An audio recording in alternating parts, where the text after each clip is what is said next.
Good morning. तर आज आपल्या सीरीजचा 24वा दिवस आहे. मला आज तुम्हाला एक गोष्ट सांगायची आहे. हे बघा, जेव्हा तुम्ही आजारी असाल किंवा तुम्हाला एखादी गोष्ट करू नसेल वाटत, तरी सुद्धा तुम्हाला ती करत राहायची आहे. भलेही तुम्ही त्या दिवशी 100% नाही देणार, पण तुम्ही एक 10 ते 20% तरी देऊ शकता. आणि ते 10 ते 20% हे काहीच न करण्यापेक्षा खूप मोठे आहेत.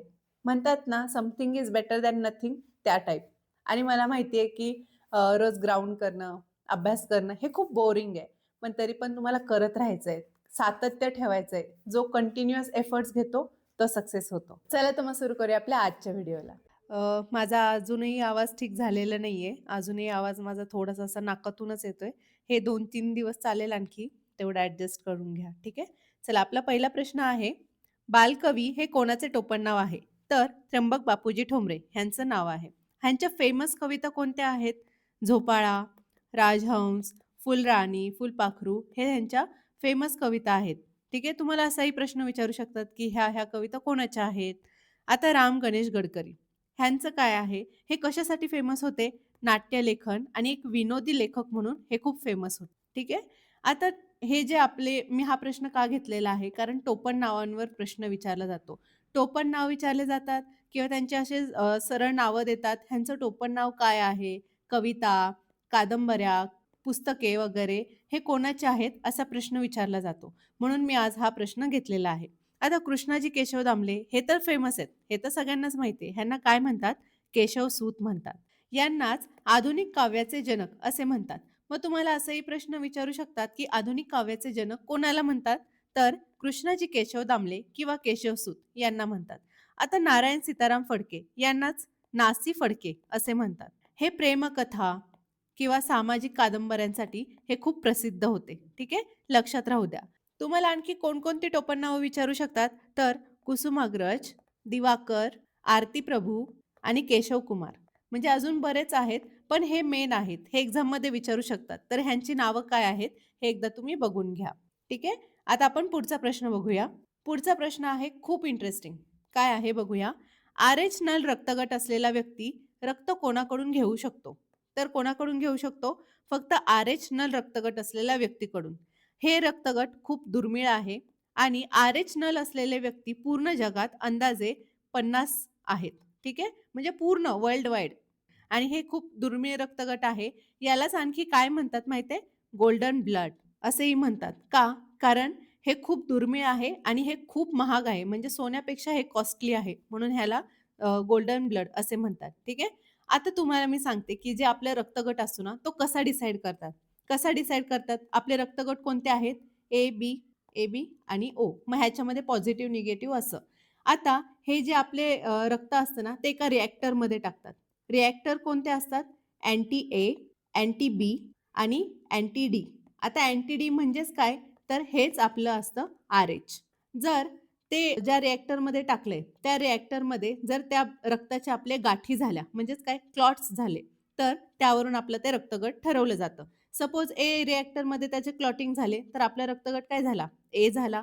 बीमध्ये झालं, तर बी झालं आणि जेव्हा ते पॉझिटिव्ह येतं किंवा निगेटिव्ह येतं, तेव्हा आपला जो रक्तगट असतो, तो ए पॉझिटिव्ह, निगेटिव्ह असा असतो. ठीक आहे?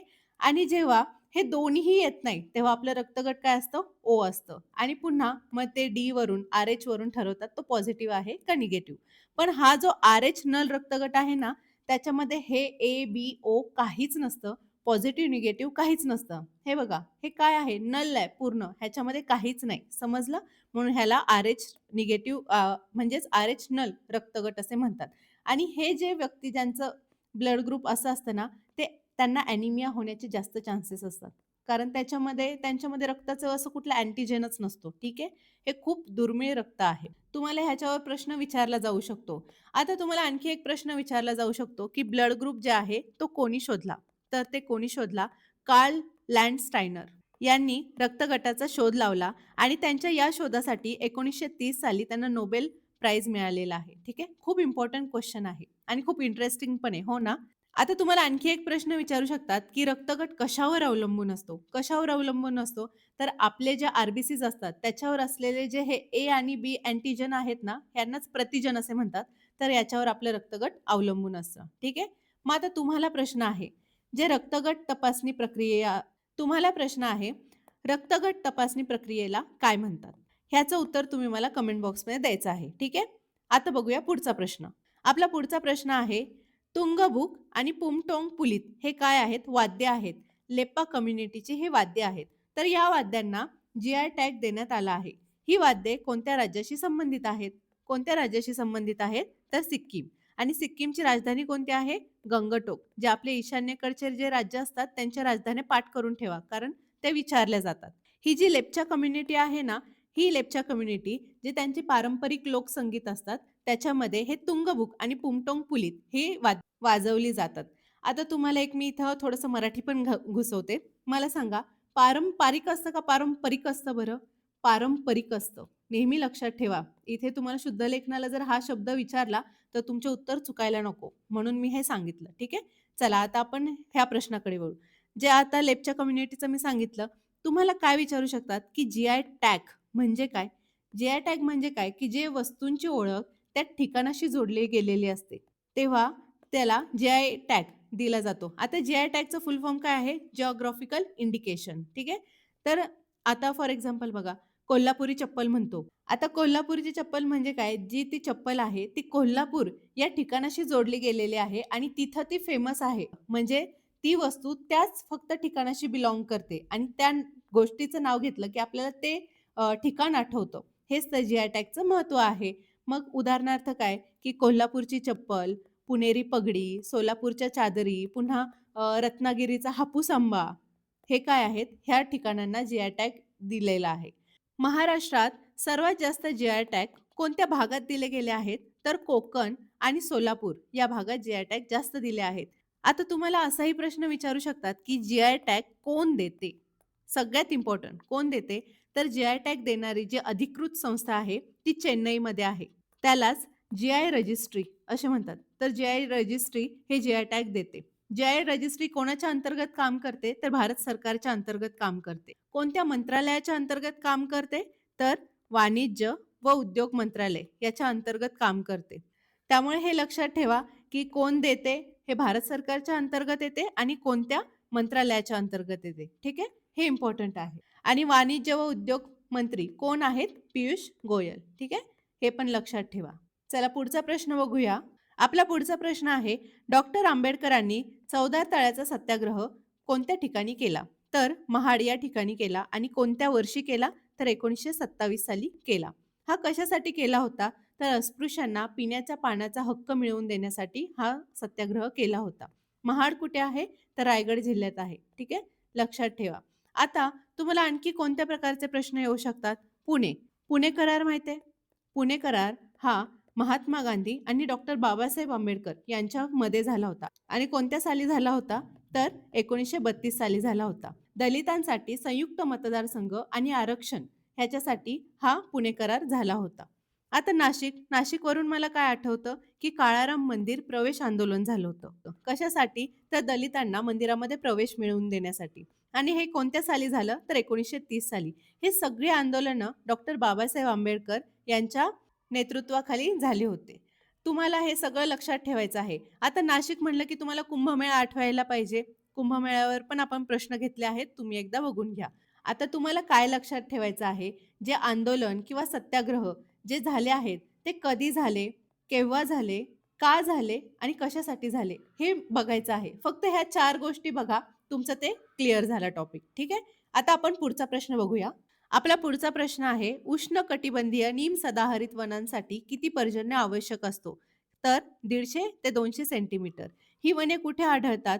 तर अंदमान निकोबार किंवा पश्चिम घाटात ही वने आढळतात. ही एकदम डेरेदार आणि सदाहरित असतात. ठीक आहे?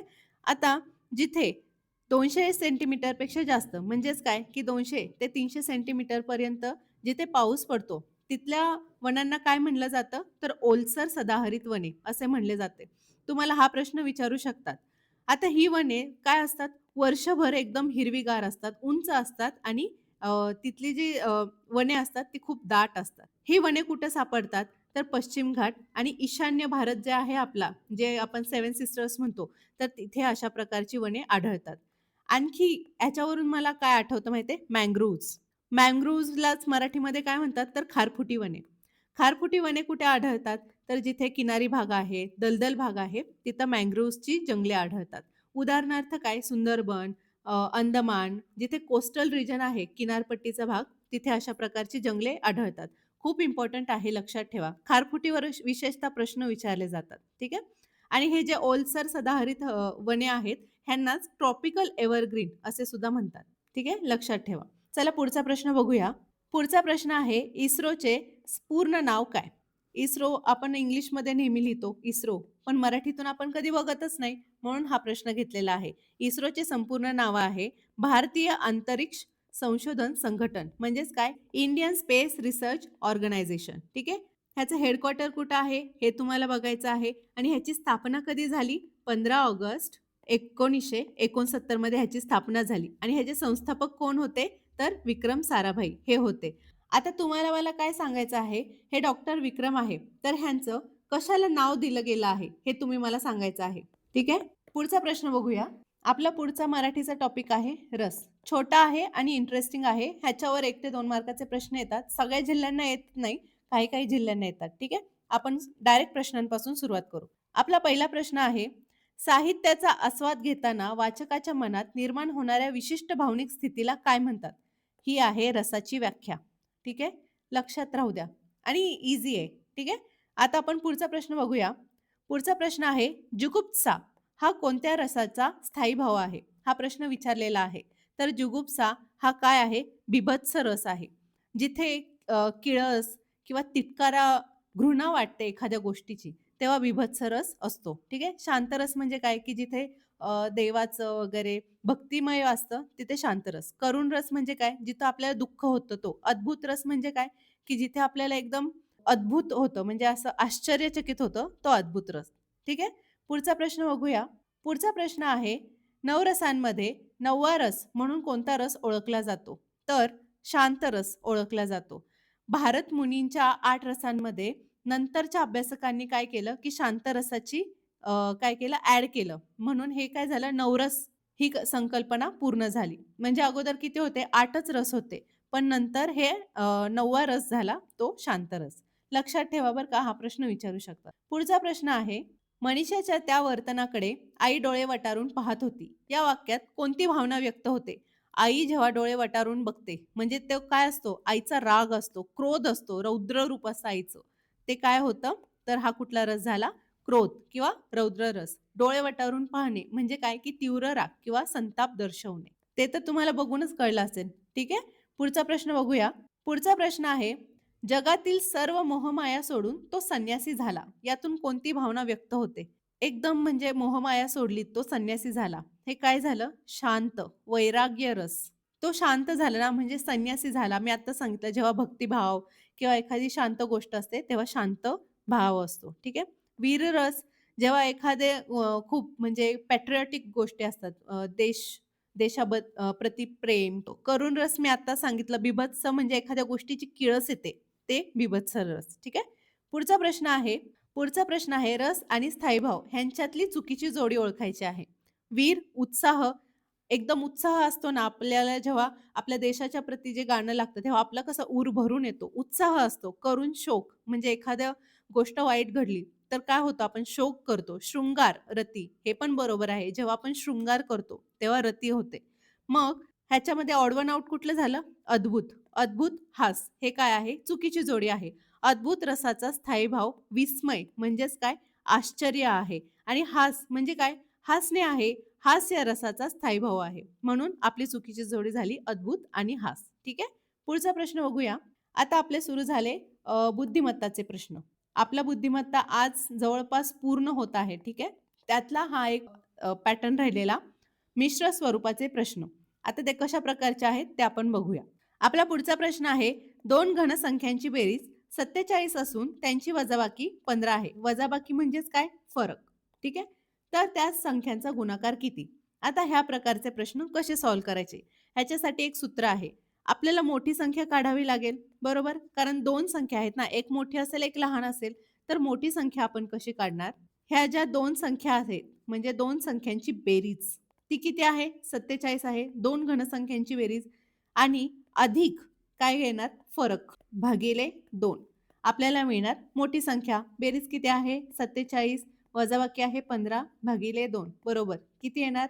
7 आणि 5 12 5 आणि 4 आणि 2 6 भागिले 2 बरोबर. किती आली? मोठी संख्या आली आपली 31. आता आपल्याला काढायची आहे लहान संख्या. लहान संख्येचं सेमच सूत्र आहे. फक्त हे जे अधिक 15 आहेत तिथं येणार वजा 15. ह्या दोन संख्यांची बेरीज वजा जो फरक आहे तो भागिले 2 बरोबर. बेरीज किती आहे? 47 वजा फरक किती आहे? 15 भागिले 2. आता 7तून 5 गेले 2, 4तून 1 गेला 3 भागिले 2. आपलं उत्तर काय येणार? बेक बे बेसक 12. म्हणजे आपली छोटी संख्या आली 16, मोठी संख्या आली 31. आपल्याला काय विचारलं आहे? तर हेच आहे दोन घनसंख्यांची बेरीज. आता त्या दोन संख्यांचा गुणाकार किती असं विचारलं आहे. म्हणजेच काय? 31 गुणिले 16 16 एके 16 16 48 आणि 1 49 म्हणजे 496 आपलं उत्तर आलं आहे. ऑप्शनमध्ये हे 498 आहे, ऍक्च्युली ते 496 आहे. ठीक आहे, आपलं उत्तर आलं 496. पुढचा प्रश्न आहे, पाण्याने पूर्ण भरलेल्या बादलीचे वजन 15 किलोग्राम आहे. पाण्याने अर्ध्या भरलेल्या त्याच बादलीचे वजन 9 किलोग्राम आहे. तर रिकाम्या बादलीचे वजन किती? इथं तुम्हाला पेन सुद्धा उचलायची गरज नाही. हे मी तुम्हाला लॉजिकल सांगते. म्हणजे प्रत्येक शब्दाकडे लक्ष द्या. पहिले जी बादली भरली तिचं वजन किती आहे? 15 किलो. जेव्हा ती अर्धी झाली तेव्हा तिचं वजन किती झालं? 9 किलो. ह्याच्यामध्ये तुम्हाला काय लक्षात आलं?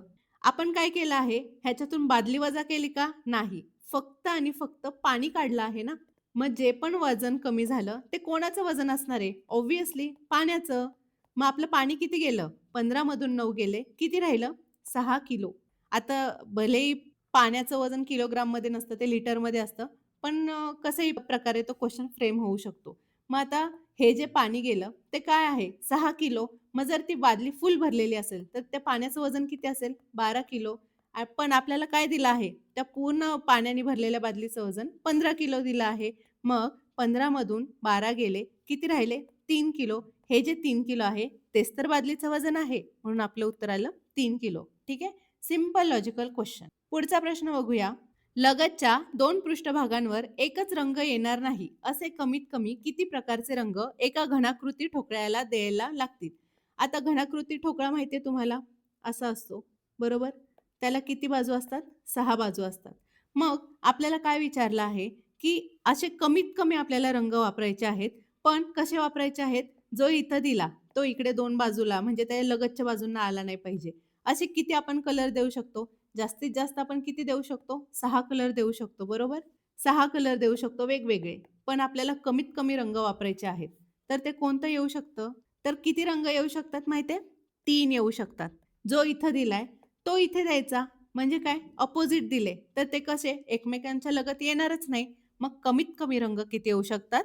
तर 3 हे उत्तर आहे. ठीक आहे, आणि जर जास्तीत जास्त विचारले तर 6. समजलं? चला पुढचा प्रश्न बघूया. पुढचा प्रश्न आहे, एका कॅरम स्पर्धेत 32 स्पर्धक होते. हरणारा स्पर्धक बाद असा नियम होता. तर स्पर्धेतील पहिल्या 3 फेऱ्यात एकूण किती स्पर्धक बाद होतील? जेव्हा मी हा प्रश्न घेतला तेव्हा मी ह्याचं तोंडी उत्तर सॉल्व्ह केलं. तुम्ही पण व्हिडिओ पॉज करा, आधी तोंडी सॉल्व्ह करा आणि मग बघा मी कसं सॉल्व्ह केलंय. आपल्या किती झाल्या? 3 फेऱ्या झाल्या बरोबर. पहिली, दुसरी, तिसरी. पहिल्यांदा किती होते? 32 स्पर्धक होते. म्हणजे काय? की 16 एका पार्टीत, 16 अपोजिट. असंच तर होणार ना दोघांमध्ये स्पर्धा. आता ह्याच्यामध्ये जे बाद होतील ते काय होणार? ते तर बाहेर जाणार. पण बाकीचे काय होणार? पुढे जाणार. आता ह्याच्यामधले 16 बाद झाले आणि हे 16 पुढे गेले. पुन्हा जे 16 आहेत ते कसे असतील? 8 वर्सेस 8. कारण तेव्हाच ते एकमेकांविरुद्ध खेळू शकतात ना. आता पुन्हा ह्याच्यामध्ये 8 बाद झाले आणि हे 8 पुढे गेले. मग हे 8 पुढे गेले तर किती विरुद्ध किती असेल? 4 विरुद्ध 4 असेल. मग आपल्याला काय विचारलं आहे? स्पर्धेतील पहिल्या 3 फेऱ्यात एकूण किती स्पर्धक बाद होतील?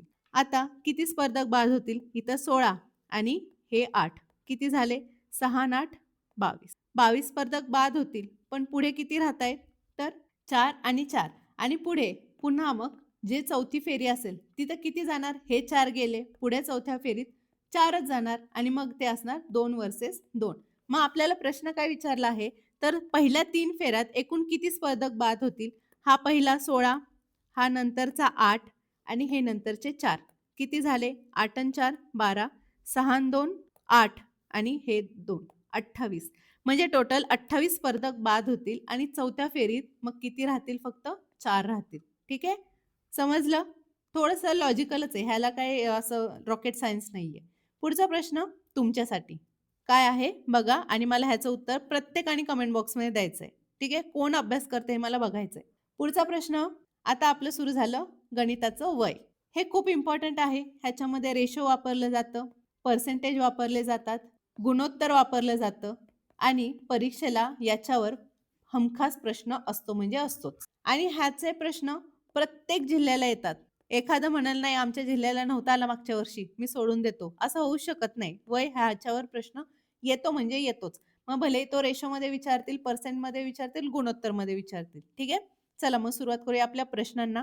आपला पहिला प्रश्न आहे, ए आणि बी यांच्या वयाची बेरीज 55 वर्षे आहे. त्यांच्या वयातील फरक 5 वर्ष आहे. म्हणजेच काय? आपल्याला आणखी काही कंडिशन दिली आहे. ए हा बी पेक्षा मोठा आहे. तर एचे आजचे वय किती? आपल्याला काय दिलं आहे? ए आणि बी ह्यांच्या वयाची बेरीज 55 वर्ष आणि त्यांच्या वयातील फरक किती आहे? 5 वर्ष. म्हणजे त्यांच्या वयात फरक 5 वर्षांचा आहे. तर एचे वय किती? काय करायचंय? सिंपल सॉल्व्ह करायचं आहे. हा बीला बी गेला. 2a बरोबर 55 अधिक 5 किती? 60. मग एची किंमत किती आली? 30 आली. ठीक आहे? मग आपल्याला काय विचारलं आहे? एचे वय किती आहे? किती आहे? 30 तर आहे. हेच उत्तर आहे. ठीक आहे? आणि जर आपल्याला क्रॉस चेक करायचं असेल तर आपण काय करूया? बीचं वय काढूया. 30 अधिक बी बरोबर किती? 55. मग बीचं वय किती येणार? 55 मधून 30 गेले, किती राहिले? 25. मग आपल्याला ह्या दोघांच्या वयातली जो फरक आहे तो 5 मिळाला का? तर मिळाला. आपल्याला दिला आहे ना, त्यांच्या वयात फरक किती आहे? 5 वर्ष. मग आपलं एचं उत्तर किती आलं? 30 वर्ष. ठीक आहे? हे सिंपल. आता आपण काय करूया? लेव्हल वाढवूया. पुढचा प्रश्न बघूया. पुढचा प्रश्न आहे, वडिलांचे वय हे मुलाच्या वयाच्या 4 पट आहे. 5 वर्षानंतर वडिलांचे वय मुलाच्या वयाच्या तिप्पट होते. तर वडिलांचे आजचे वय किती? काय करायचं आहे? ठेवायचं आहे सिंपल. वडिलांचे वय, मुलाचे वय. वडिलांचं वय किती आहे? मुलाच्या वयाच्या 4 पट आहे. बरोबर? किती आहे ते माहिती नाही. पण 5 वर्षानंतर वडिलांचे वय हे मुलाच्या काय होते? तिप्पट होते. काय करायचं? सॉल्व्ह करायचं simple. Cross multiplication. 4x plus 5 ह्याला 1 ने गुणलं तर काय येणार? तेच येणार. पण 3 ने आपल्याला काय करायचं आहे? इथे खालच्याला गुणायचं आहे. 1x plus 5. 4x plus 5 simplify करूया. 3x plus 15. हा 3 इथे घेऊया, हा 5 इकडे घेऊया. 4x मधून 3x गेले. किती राहिले? x बरोबर 15 मधून 5 गेले. किती राहिले? 10. म्हणजे आपली x ची किंमत आली 10. मग आपल्याला काय विचारलं आहे? तर वडिलांचे आजचे वय किती? आता आपल्याला हे काय दिलं आहे? 5 वर्षानंतरची ही हे गुणोत्तर आहे. आजच्या वयाचे गुणोत्तर किती आहे? 4 पट. म्हणून 10 गुणिले 4 बरोबर किती आलं वडिलांचं वय? 40 वर्ष. 40 वर्ष हे आपलं उत्तर. जर 5 म्हणजे जर 5 वर्षानंतर विचारलं असतं, तर मग 3 गुणिले 10 असं केलं असतं. मग ते तिप्पट आलं असतं का? नाही. इथं तुम्ही चूक करू नये म्हणून मी हे सांगितलं. कसं होणार? 40 वर्ष आपण काढलं, त्याच्यामध्ये 5 मिळवणार आणि 45 घेणार. इथं हे गुणोत्तर घेऊन ह्यानी गुणाकार करायचा नाही. हे केलेलं आहे म्हणून मी हे तुम्हाला सांगतेय. ठीक आहे? इथं तुम्ही सिली मिस्टेक करू शकता. म्हणून हे मी तुम्हाला सांगितलं आहे. चला पुढचा प्रश्न बघूया. पुढचा प्रश्न आहे, 8 वर्षांपूर्वी एचे वय बीच्या 4 पट होते. 8 वर्षानंतर एचे वय बीच्या दुप्पट झाले. तर एचे आजचे वय किती? आता इथे मला तुम्हाला सांगायचं आहे. आपल्याला एक स्केल माहिती आहे. इथे 0 असतं. इकडे गेलं की काय होतं? -1, -2, -3 आणि इकडे गेलं तर काय होतं? +1, +2, +3. तसंच जर 8 वर्षांपूर्वी विचारलं तर काय होणार? -8 आणि 8 वर्षानंतर विचारलं तर काय होणार? +8. हे -8 आणि +8 ह्यांची बेरीज होऊन टोटल 16 वर्ष होणार. लक्षात घ्या. हे मायनस आणि प्लस कॅन्सल करू नका. इथून 8 वर्ष आणि इथून 8 वर्ष हे टोटल किती वर्ष झाले? 16 वर्ष. हे बेसिक मला इथे सांगायचं होतं. आता आपण काय करूया? क्वेश्चन सॉल्व्ह करूया. ए आणि बी ह्यांची वयाची किती दिली आहे? 8 वर्षांपूर्वी एचे वय हे बीच्या काय होते? 4 पट होते. एचे वय बीच्या दुप्पट होईल. कधी? 8 वर्षानंतर. मग 8 वर्षांपूर्वी आणि 8 वर्षानंतर आपलं वय किती झालं? 16 वर्ष पुढे. किती झालं याचं वय? दुप्पट झालं. काय करायचंय? सिंपल सॉल्व्ह करायचंय. इथंच तुम्हाला उत्तर मिळणार आहे. मग काय करूया? Cross multiplication. 4x प्लस 16 ह्याला 1 ने गुणलं तर काय येणार? तीच संख्या येणार. मग 2 गुणिले 1x प्लस 16. 4x प्लस 16 बरोबर 2x प्लस 16 दुने 32. हे 2 इकडे, हे 16 इकडे. 2x बरोबर 32 मधून 16 गेले किती राहिले? 16. x बरोबर 2 16 म्हणजे x ची किंमत आली 8. आता आपल्याला ती किंमत इथे ठेवायची आहे. 4x बरोबर 4 इंटू 8. 8 चौक 32 वर्ष. पण ही 32 वर्ष कोणती किंमत आहे? 8 वर्षांपूर्वीची किंमत आहे. बरोबर? मग 8 वर्षानंतर किती होणार? 32 अधिक 8 बरोबर. आजचे वय होणार ना? बरोबर ना? आजचे वय होणार. 8 वर्षांपूर्वी नंतर जर तुम्ही आज आला, तर आजचे वय होणार आणि 8 वर्षानंतर म्हटलं, तर आजच्यापासून 8 वर्ष पुढे. समजलं? आपल्याला आजचे वय विचारले म्हणून मी फक्त अधिक 8 केलं. जर आजपासून 8 वर्षांनी विचारलं असतं, तर अधिक 16 केलं असतं. समजलं? इथं तुम्ही चुका करू शकता म्हणून मी रिपीट सांगतेय. मग आजचे वय किती झालं? 32 अधिक 8 बरोबर 40. आपलं उत्तर आलं 40 वर्ष. ठीक आहे? चला पुढचा प्रश्न बघूया. ए आणि बी यांच्या आजच्या वयाचे गुणोत्तर 5:7 आहे.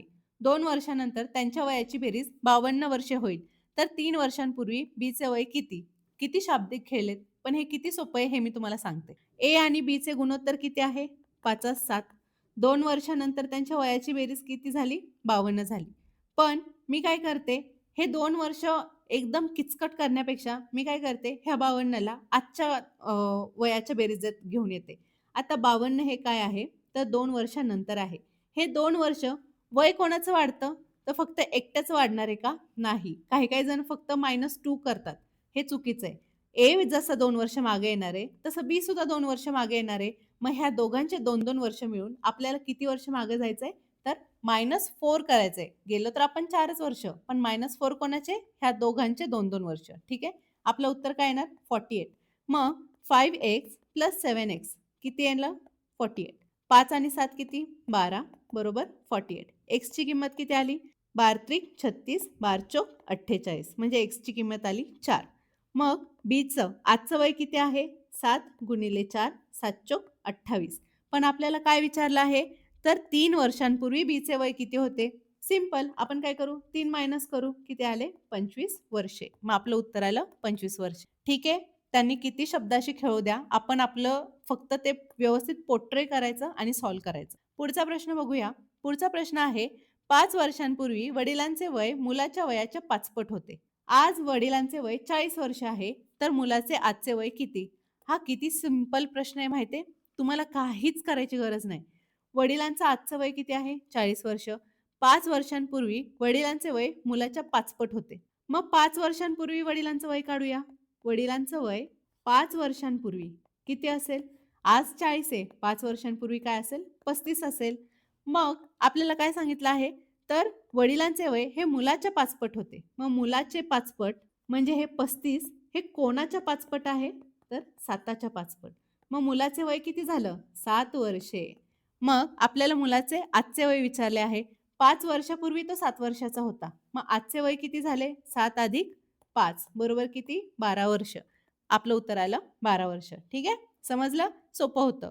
आता हा प्रश्न तुमच्यासाठी. हा सोडवायचा आणि हा मी आतापर्यंत जेवढं सांगितलं ना, त्याच्यापेक्षा पण सोप्पा आहे. हा ईझिएस्ट वेमध्ये आहे. तर ह्याचं उत्तर तुम्ही मला कमेंट बॉक्समध्ये द्यायचं आहे. ठीक आहे? तर आजचा व्हिडिओ झाला आहे. भेटूया उद्याच्या व्हिडिओमध्ये.